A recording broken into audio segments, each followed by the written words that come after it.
ایک بادشاہ کا غلام گھوڑے پر سوار غرور کے عالم میں چلا آ رہا تھا۔ سامنے ایک بزرگ آ گئے۔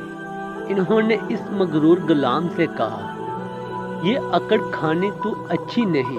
غلام نے اور زیادہ اکڑ سے کہا، میں فلاں بادشاہ کا غلام ہوں اور وہ بادشاہ مجھ پر بہت بھروسہ کرتا ہے۔ جب سوتا ہے تو میں اس کی حفاظت کرتا ہوں، جب اسے بھوک لگتی ہے تو میں اسے کھانا دیتا ہوں، کوئی حکم دیتا ہے تو فوراً بجا لاتا ہوں۔ اس پر بزرگ نے پوچھا، اور جب تم سے کوئی غلطی ہو جاتی ہے؟ تو غلام نے جواب دیا، اس صورت میں مجھے گھوڑے لگتے ہیں۔ اس پر بزرگ بولے، تب تم سے زیادہ مجھے اکڑنا چاہیے۔ غلام نے حیران ہو کر پوچھا، وہ کیسے؟ بزرگ بولے، میں ایسے بادشاہ کا غلام ہوں کہ جب میں بھوکا ہوتا ہوں تو وہ مجھے کھلاتا ہے، جب میں بیمار ہوتا ہوں وہ مجھے شفا دیتا ہے، جب میں سوتا ہوں تو وہ ہر طرح میری حفاظت کرتا ہے۔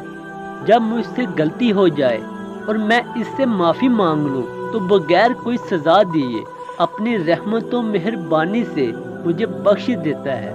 یہ سن کر اس مغرور غلام نے کہا، تب تو مجھے بھی اس کا غلام بنا دے۔ بزرگ فوراً بولے، بس تو پھر اللہ کا ہو جا، ایسا مالک تمہیں کہیں نہیں ملے گا۔